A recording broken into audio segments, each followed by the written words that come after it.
So I guess this is going to be the 15 minutes of pain and suffering, which is what I'm experiencing right now. Or at some point in the next 15 minutes, we're going to witness 2 Arsenal goals, maybe 3, maybe 4, who knows, where we will turn this around and I will wet myself. Basically, I've gone live recording this right now because I'm losing my mind. And once again, I've got so many thoughts going through my head. The best thing I can do is just talk. And I might as well capture that on video for you guys. And I somewhat win if we do manage to score 2 goals. You're going to see it live. My reaction, you'll see it. I don't believe for a second that's going to happen. So let me set the scene for those of you who haven't been following Arsenal. Come on, I'm sure most of you do. But today against Newcastle, it's a must win. If we win, we go back into 4th place with a 1-point advantage going into the final day of the season next weekend. Tottenham play Norwich. That's pretty much a guaranteed win for them. We play Everton. We win at Everton. And we're in the Champions League for the first time in over half a decade. But right now we're losing this game against Newcastle 1-0. Having seen Tottenham beat Burnley yesterday with a penalty, feels like we need something like that. Just a bit of luck, just something to fall for us. 15 minutes to go. You can see here that Ben White, with an unfortunate own goal, it probably would have been a goal anyway. Maybe. I don't know, actually. I'd have to see that again. But we honestly have not looked good enough today, guys. Tomiyasu off injured in the 39th minute, which is always good. So he'll be out for sure. For next weekend against Everton, because I believe it looked like it was either a reoccurrence of his injuries had, or it's a hamstring. Hamstrings can be weeks. Gabriel's just come off as well. I think he's just being cautious. Arteta's just being cautious with Gabriel there. We're currently playing with Ben White, Cedric, and Xhaka as our defenders. Yep. 3 centre-backs, and basically Cedric is playing at right-back still. So we're playing 2 centre-backs, and one of them is Granit Xhaka. We've got Pepe, Saka, Martinelli, and Nketiah, Lacazette. We are throwing everything at them, and we still don't look like the better side. It's truly terrifying. Look at this.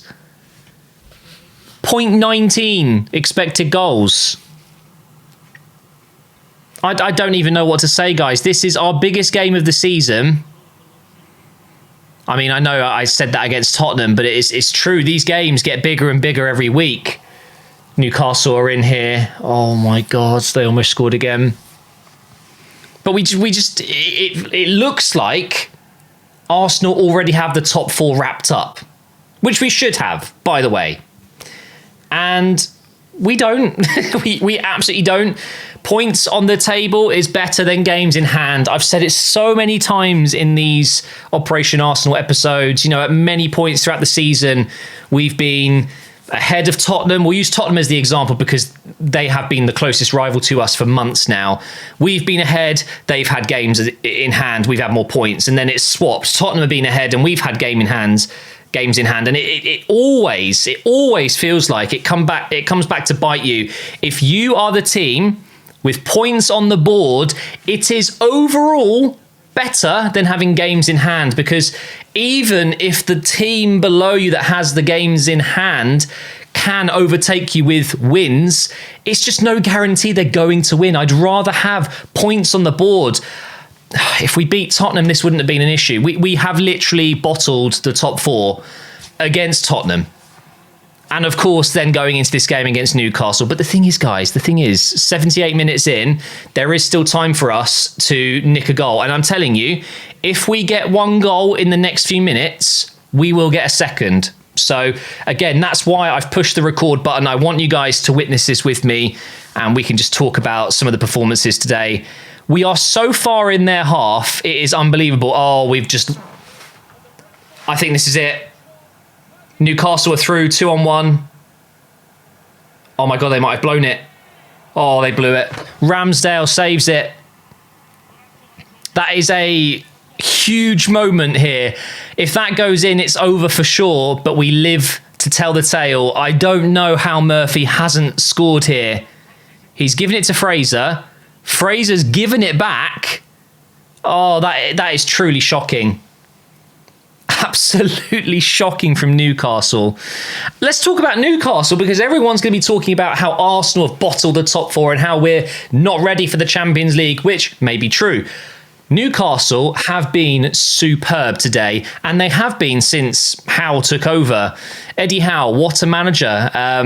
Honestly, Bruno Guimaraes, I think that's how you say his name, Joelinton, absolutely dominating El Neni and Xhaka today. The fact we're in 2022 and El Neni is being relied upon, like, he's done great for us. He really has. Newcastle just put the ball in the back of the net, but the referee's blown his whistle. We're all good. I actually feel like missing out on Bruno has really, really gone against us, because imagine our midfield in the second half of this season if we had a player like Bruno to come in for the injured Partey. No striker in the January transfer window, with Vlahovic using us as bait to get his big move to Juventus, although he's fallen off a bit. He hasn't had a great time. Did January set us up for failure? A lot of people will be saying losing Aubameyang was suicidal. I actually subscribe to the thought that we wouldn't be this far up the table if we had Aubameyang still in the team. He was not doing anything for us. And yes, he's gone on to do really well for Barcelona. Yes, he's got an incredible record against Newcastle. But genuinely, I believe that a lot of games that we won this season in the second half of the season, we might not have if we were still trying to carry Aubameyang, who was disinterested. And I don't think he was cutting it anymore. But obviously, hindsight's a wonderful thing. And maybe Aubameyang would have scored 2 tonight. You just don't know, do you? Wilson back in the side for Newcastle. He's just an absolute nuisance. He's electric. He's so quick. He's so strong. Oh my God. My life just flashed before me. Wilson, I was just talking about him. Just shot from about 50 yards out and it almost went in. What is that? Nah, if that goes in, then fair play. We don't deserve Champions League. He's got El Neni ripping his head off, still controls it, and he's almost scored from that far out. What is Ramsdale doing off the line there? Oh my Lord, that was so close. We've got 9 minutes left to go here. Excuse me. What happened to Smith Rowe today? That is another question I've got. I'm not sure why we started Smith Rowe when Martinelli's come on and done a lot more in the short space of time he's been on the pitch. I don't know why Smith Rowe struggled so much. He couldn't get a touch on the ball. Saka's playing centre mid right now. Okay, right, here comes an Arsenal break. And I'm really sorry, obviously, I can't show you what's actually happening. What I can do is scroll up here and you can see the play-by-play thing. We're trying to get the ball in the box here. Oh, no. Ødegaard's just hit it. Is it? Please, just someone handball it. Oh, nothing. It's come to nothing. Oh, man. I don't even know what to say about that. The play-by-play thing is actually behind, I think. It's probably going to be confusing for you guys. What could we have done differently with the lineup today? That's the other thing. I don't know. It was great that Gabriel and Ben White were fit to play. We are better with them together. This Ødegaard shot, what a block that is. I think Xhaka's done a good job tonight with the little he's been able to do. Saka's had a couple of chances. He's had a few shots, one of them going flying over the bar, and I slapped my desk. Like, really frustrating, isn't it, when you expect something from a player that good and he's just not on it today. None of them are. Pepe's come on and he's trying, but he's gone. Oh no. Newcastle coming at us again. The problem is we are throwing everything at this. We're not really. Oh no. It's done. Bruno's just scored. It's done. It is done. Bruno is dancing. the player that supposedly we wanted to bring, he chose Newcastle, or maybe we couldn't match the wage, I don't know. But that is it, guys. Arsenal will be going into the final game of the season against Everton, needing Norwich to do a job for us. Tottenham fans around the world, all 20 of them, will be absolutely delighted right now. Cedric has kept Wilson on side there. Unreal. Unreal.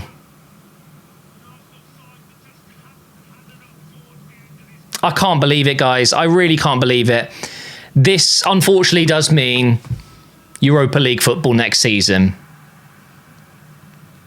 At the beginning of the season, would you have taken that? I would have. I'm trying to come up with positives right now. If you had said to me at the beginning of the season, or 3 games in, when we were getting absolutely destroyed, I would have told you 1,000,000% we wouldn't even come close to getting European football. And here we are, disappointed that we're not going to get Champions League football as it stands. That's just mental to me. So maybe we do need to try and see the silver lining that we've had an incredible season based off our, I guess, predictions. We've outperformed everyone's expectations, and we are genuinely so close to being back in the Champions League. So close. But Newcastle have been the better side by a mile today. Eddie Howe has made great decisions, great substitutions. They've set the team up really hard to beat. They're physical, they're bullies, they're technicians. Bruno, honestly, is an unreal midfielder, and he should be playing for Arsenal. Letting him slip might be a huge regret for us. Or it already is for me. I really wanted him. We were getting linked with Arthur from Juventus, and I remember thinking, no. Get Bruno in. And he has been unreal for Newcastle. And Joelinton, what they've done with him. Different player playing in that midfield. But yeah, we're cutting to Anton Deck in the stand. It's just comedic value, isn't it? Good old Arsenal bottling it all again. Well, it isn't over technically, guys. Technically, mathematically, we can still get Champions League. It just falls on Norwich. I can't believe that. In fact, my friend, he's a Norwich fan. I don't think you're watching this, Adam, but he said in Discord today, after one of my other mates said, please, Norwich, do something. We've played 37 games and scored 23 goals. We're not the ones. Yep. It's just not going to happen. It's not going to happen. You know full well that Tottenham will rock up to Carrow Road, Son, Kane, Kulusevski, all of them. They're all going to turn up and just 2-0, 3-0, 4-0, 5-0, bang. Obviously, I hope that doesn't happen, and I will be dreaming of a famous Norwich win. But the thing is, people are forgetting, even if we win this game today, we still would need to beat Everton. And it wouldn't surprise me if we would bottle that game as well. It's just one of the worst things about having such a young squad. It's a very easy excuse to have, but it's a factual excuse. It is facts. Young squads struggle in moments like this. The inexperience. They don't have what it takes at that young age. They don't have all the experience that some of the older players have of battling it out in such, pressured situations. This is such a huge pressure. The club's future depends on this moment. This summer window we're expecting to have relies massively on us having Champions League football. And we're asking players like Eddie Nketiah, Saka, Smith Rowe, even our defence, it's so young. Obviously without Cedric on the pitch. Xhaka and El Neni, they're the experienced players, but they're not playing in positions where they can directly do something special. We need like a Harry Kane, a Heung-min Son, And that's what Tottenham have. They have a much more experienced team. They have a much more experienced manager. And they had a favourable run-in. Burnley, followed by Norwich, 2 clubs in the bottom 4. Bottom 3, even. It's just not worked out for us. But do you know what? Although I'm really disappointed right now, even though I'm sad that I'm saying this, and the fact that we will be hearing that Europa League anthem every Thursday for a while next season, I'm trying to see the positives as Saka blasts another shot over the bar. It's a corner. The positives are we can still bring good players in. I'm sure we will see Hickey join. I think that's a done deal. Marquinhos, the young Brazilian player, is joining. We're also potentially getting Gabriel Jesus, but maybe not getting Champions League football is going to heavily affect that. We will be able to retain most of our players because it's European football at least, as there's 6 minutes added on, as if. I guess it's the head injury, and yeah, okay, fair enough. The other silver lining as well, guys, is the Europa League, whilst it's not the Champions League, it is still a very high quality competition, especially when you get to the quarters and beyond. It's a winnable trophy for us, a winnable European trophy that could also give us another chance of Champions League football next season. Because don't get me wrong, whilst we deserve to be fighting for that top 4 this season, it's going to be even harder next season as other clubs improve. It's going to be a really, really tough season regardless. And imagine if we did get Champions League football and we get knocked out in the group stages. Would that have been worth it when we could potentially win the Europa League? Yes, it's a smaller step and it's not so exciting, is it? We're done with the Europa League. But you know what? After 2 8ths in a row, getting a 5th spot is not the worst result ever. Getting Europa League football isn't the worst result ever. It's just not what we wanted and maybe not what we deserved, because we have done so well this season to overcome all of the pundits were writing us off. Some pundits were saying we wouldn't even get into the top half after those first 3 games, which, might I remind you guys, tons of COVID cases, injuries, our back line against Man City, I remember it. Chambers, Holding and Kolasinac as centre-backs. That's not fair. You can't write off a team like that. We made some big signings, and not just money-wise, but risk-wise. A lot of those players, a lot of people had written them off as well, saying they're nobodies, they're not going to do anything for us. Ramsdale, worse than Martinez and cost more money. Ødegaard, yeah, good price for him, but why isn't he making it at Real Madrid? Maybe he's not good enough. Tavares, maybe you could argue, has been a bit of a up and down signing, but the majority of those signings have come in and done a great job for us, and Arteta is a huge reason behind that. He's been able to integrate them into the squad, get them part of the squad and gel. And we've got such a small squad. I mean, look at the bench. It's crazy. Patino. We've got Salah Ulab Mahand. I don't know how to say his name. I know he's a good player for the future. We've got Zach Swanson. Leno. I mean, yeah, okay, having a goalkeeper on the bench of his quality is good. But 3 players that are academy players. Lokonga has had a very difficult breakthrough season. Pepe, not good enough. Lacazette, not good enough. He barely gets us goals. He barely gets us shots on target. Martinelli should have started. Cedric, I mean, it's 2022 and we're relying on Cedric. It's just... It is what it is, guys. It's massively frustrating. And what you got to remember is, as Arsenal fans, there are literally millions of us right now feeling the same way as you. We all feel the pain, the suffering. It is just such a frustrating sport. But there's nothing we can do about it. As fans, we sit and watch, we support the team. We've gone on a really good run. We've fallen at this final hurdle against Newcastle to give us the last day hopes and dreams of just needing one simple last win against an Everton team who probably are safe. I just wish Tottenham had a really, really difficult game. I really wish they were playing, a Chelsea or just a Man City, a Liverpool again, just something difficult. But they're likely going to go to Norwich, take those 3 points without even trying because Norwich are that bad. But you never know.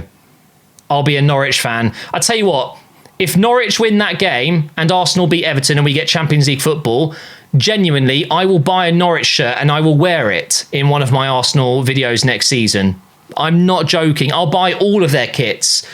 Just do a job for us. But this is done, guys. There's a minute and a half left.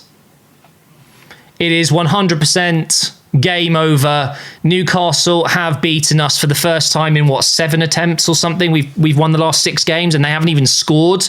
Of course, we lose this one when we needed to win the most. So annoying.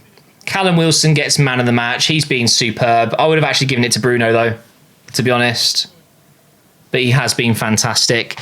This might be the longest Operation Arsenal yet. I needed to talk. I needed to get things out of my head. I just can't believe it's gone this badly.